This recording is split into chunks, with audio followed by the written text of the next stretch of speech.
Do you like watching magic? Do you like feeling that thrill and excitement at the end of a trick where something amazing or completely unexpected happens? That's what I felt like when I first saw this card trick, and one of the reasons I got into magic was so that I can perform for other people and give them those same reactions. And that's also why I started this channel, because I wanted to teach other people the same thing. I want you to blow people away. I want you to make people question their reality. I want you to touch people's souls. And do you know how to do that? With a brilliant kicker ending to your card trick. What up, crew? It is Magic Monday, and this is your place to learn magic, master your performance, and captivate audiences. Hey, if you don't know me, my name is Vineet, and I go by CardMechanic here on YouTube, and you should subscribe. If you've been with me for a while, you probably heard me mention before that I don't do many packet tricks. I have a confession to make. I am not good at packet tricks. And that's just because I never practiced enough to be good at it, but I've recently been getting better. Today we'll be doing a very simple packet trick, but it has a brilliant kicker ending and I think you'll really like it. So let's do it. Alright guys, so check this out. Today we're going to be using the Bicycle Standard Blue-Black playing cards. I can't even tell you how many tries that took me. I kept on saying blue-black, but here we are. We're going to stick with the classics. Now, of course, we don't need the whole deck for this. It's a packet trick. I'm just going to need 4 playing cards. So any guesses on what I'm taking? Alright, the 4 of hearts. What's next, you may ask? Well, tell yourself. It's the Ace of Hearts, then the 3 of Hearts. There's 1 card missing. Any idea what it is? That's right, the 8 of Diamonds. No, I'm just kidding. It's the 2 of Hearts. So I just want to get these cards in order. So we're going to go with 4. We're going to go with 3. We're going to go with 2. And then we're going to go with the Ace. Now here's what's going to happen. Like I mentioned, we don't need the rest of the deck. I'll put it on over to the side. We're just going to need the Ace of Hearts, 2 of Hearts, 3 of Hearts, and 4 of Hearts. I'll take 3 and 4, put it right in the center, and here is where the magic is, okay? I'm going to try to turn one of the cards face down. All right, check this out. Check this out. Shake. We're going to try to turn the Ace of Hearts face down since that's the first card, and you can see the Ace of Hearts is now face down. We'll do it again. Give the deck a shake, give the packet a shake, whatever it is. And now the 2 of Hearts is face down. Oh, gasp. One more time. Do you know what's going to happen one more time if I do this? Boom, boom, boom. The 3 of Hearts is now face down. Ladies and gentlemen, thank you very much for your time. No, I'm just kidding. Here's what's going to happen. Obviously, now you know I can shake the deck and make all the cards, well, make one of the cards turn face down. But what happens if I give the packet a twirl? Something new. All the cards will now be face up. Interesting. Very interesting. But if I give it a shake again, we'll see that one of them will turn face down. And of course, it is the last card, the 4. Here is where I always have issues with the trick. All right, so here, as you can see, I have a 4. I'm just going to leave it right over there. Check it out. This so works only sometimes. I'm going to tap this packet. Count with me. 1, 2, 3, 4. And if we count again, 1, 2, 3, and 4. Do you recall how I said we were going to start with a standard Bicycle blue-back deck? Well, check this out. Since I tapped this packet, it actually turned into red-back. Right? That is pretty cool. Now, obviously, it's nothing too insane, but if you recall in the beginning, I tapped this deck as I put it down. And if we take a look, this entire deck has turned from blue to red. Hey you, that's right, the person that I love so much. Welcome to the tutorial. I'll give you a little bit of background on this effect. This is known as Revolver, and I saw it many years ago. It was taught to me by a friend of mine. And I remember seeing it for the first time. I was just absolutely blown away because the ending got me. In the middle, I'm like, okay, this is kind of obvious. I kind of know. I've been doing magic for like a year or so. I kind of know what's going on. And then I saw the end, and it's like, what just happened? So I wanted to share this with you. Hopefully you can perform it to your friends and family and get those great reactions that you're looking for. So of course, for this card trick, there is some stuff involved. You need 1 single blue-back playing card, and the blue-back playing card that I'm using is the 4 of Hearts. And of course, you can use any 4, I guess, sequence that you want. You can do Ace 2, 3, 4, 2, 3, 4, 5, whatever you want to do. I just like to go Ace 2, 3, 4, and of course, pick any suit that you'd like. So since I'm using Ace 2, 3, 4, use the last value of that suit. I'm using the 4 of Hearts, and it's a blue back. The rest of the deck is a normal red back deck of playing cards. Now, when you start off this trick, by the way, this is the only prep that you need. You want a blue back playing card up top, and of course, to make it much easier to sell, you also want a blue tuck case, because, you know, blue and blue match, people are not going to be thinking, oh wait, hold on, maybe that's red. No one thinks that. That's very weird. So if someone think that, you need help. Anyway, so when I start off this effect, right, I pull the deck right out in front of the spectator. So I say, here's a deck of playing cards, and I almost do some extra flashing with the deck. I mean, not like flashing as in, oh my god, look at these amazing moves. It's more like, okay, I have this deck of playing cards, and I'm going to take it out. So now they're seeing here, this card in the back is blue. I'm pulling it out, that's blue. No one's going to suspect anything. So when you're here now, this is where you have to be a little bit more careful when it comes to performing. So you tell the spectator, what I like to do is give the deck a bit of a riffle in the beginning, so just like this. Of course, from, you know, since the camera's at this angle, they can see it, but this is assuming the spectator's in front of you. Give the deck a riffle, and if you want, you can give it a couple of cuts just from up top here. So if you want to give it like a couple of cuts like this, feel free to, just don't mess up the top card. And the more you kind of mess around with the cards, the better the effect at the end will sell. So then you come here, you turn the deck over, you tell the spectator you only need 4 cards. And I like to have a bit more fun with the spectator, as you probably saw from my performance. So you pull out the cards you'll be using. I'm using the, where are they? Ah, right there. 4, 2, ace, and 3. One thing you want to be careful of is you don't want that 4 to be, you know, right next to this 4. That would be very strange. People are going to think you have 2 4s, which you actually do. But you pull those cards out, then you turn the deck face down. Now you kind of need a reason to get these 4 playing cards on top of this deck. So I like to pick these up and say I'm going to get them in order. So I do 4, 3, 2, whoops. Make sure that doesn't happen, 2, and ace. One thing I want you to note, and I actually saw this, I saw myself doing this while I was performing on camera, is you do not want to say like, oh, let me get these in order. 4, this is, of course, this is a bit exaggerated. I was more like here. 4, 3, 2, and ace. So you just want to be sure that you're not exposing the backs of these playing cards. You put that down. Now, as you put this down, again, you want to make sure you don't expose the rest of the red deck. As you put these down, you pick up the rest of the deck. And if you can, what I usually do is I like to show it off like this, these 4 playing cards.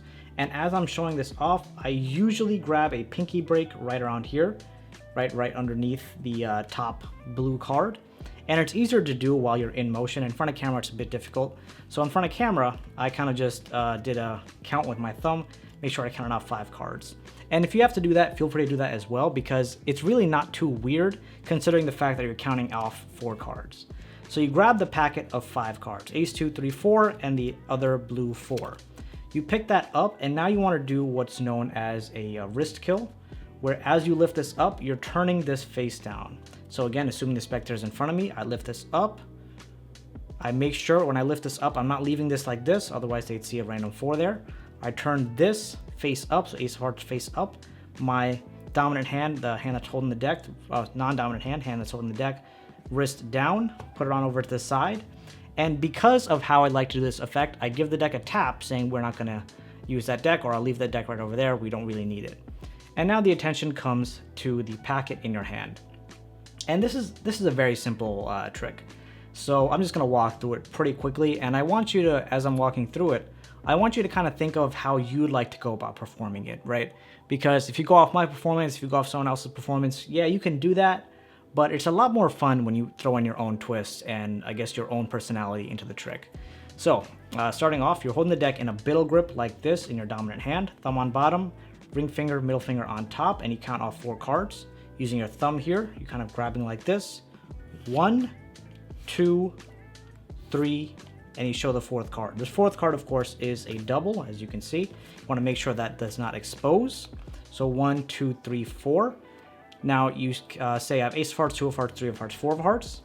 You come into almost close, but you take 3 and the 4 and the random extra card in the center and put them between the ace and the 2. The reason you're doing this is because it'll help you maintain order when you're flipping a card over, right? So when the card that's being turned over is ace, 2, 3, 4, this will help you maintain that order. So now that you're here, I like to go off the effect of I give the packet a shake, and again, you do this exact same thing, fiddle grip, peel off, 1, 2, 3, 4, make sure you don't peel this one, and you see the ace is now face down, pretty cool. If I do it again, 1, 2, 3, 4. Now we see the 2 is face down. If I do it one more time, boom, 1, 2, 3, and now you see the 3 is face down. That itself, I think, is pretty cool, especially if you're just starting off in Magic. The next move you're gonna do from here is an Ascanio spread. Now, I first practiced this when I got into Magic and I realized I sucked at packet tricks, so you're gonna have to excuse me if it's not the best.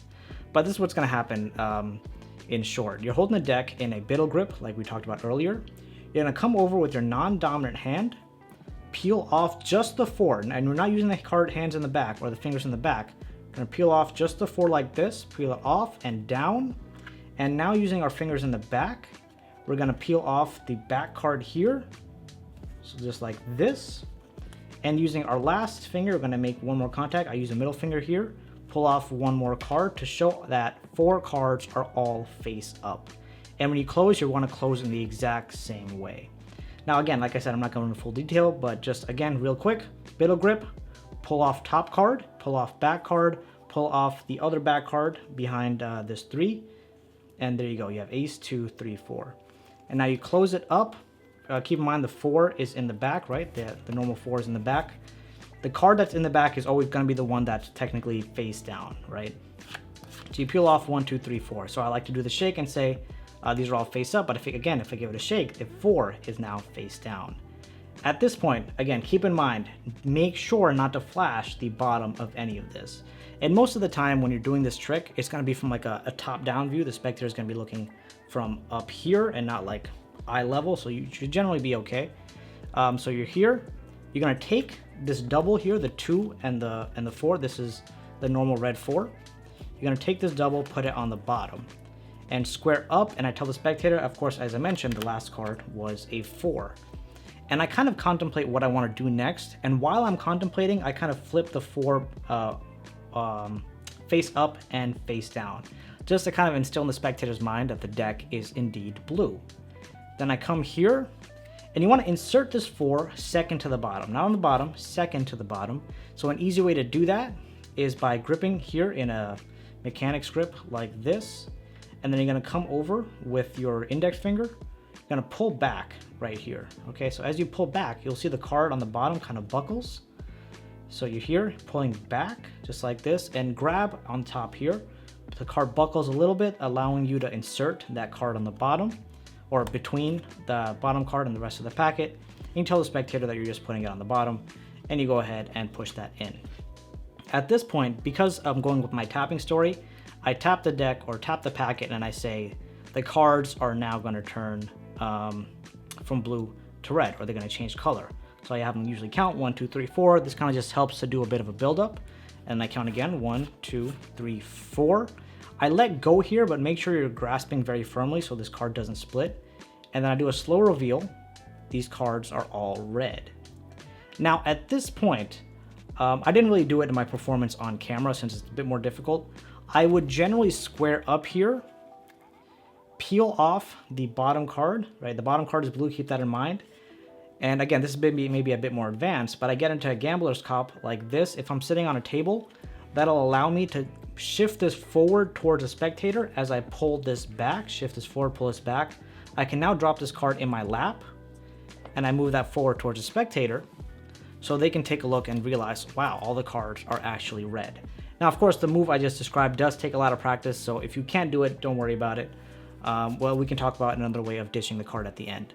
But you show those cards, then you come back here, you say, if you recall, I tapped this deck when I first started the trick, so the entire deck has turned from blue to red. And I like to kind of do a slow reveal with the dribble because I feel like that's just so much more fun. They can kind of visually see each card is red. Now let me just quickly cover how you want to dish the card if you don't want to go with this more advanced technique. All right, so again, let's just say we ended the trick. 1, 2, 3, 4. All the cards have now turned red. Now you're going to square this up, put it down. Don't give it to the spectator. Come with the rest of the deck. This was, of course, face up. Do the dribble to reveal all the cards are now red. And in fact, I would actually dribble it on to the rest of these cards. Square it up as they're applauding, their mind is being blown. Take the tuck case and put the cards right back inside. Now, if they say they want to see another card trick, as you're pulling this out, this flap is your friend right here. It'll help you ditch that card. As you're pulling the deck out, you can pull the deck out, but behind the flap, you can ditch this card if my cards want to cooperate. You can ditch that single blue back card, take it out, and then of course put the tuck case over to the side, maintaining a red deck. So this way it's a much simpler way to dish the card versus lapping it like I showed earlier. So yes, this trick is very simple, and if you do it to anyone who knows Magic, they'll most likely pick up on it. But regardless of who you show it to, unless you've seen the ending before, they'll never see it coming. That's what she said.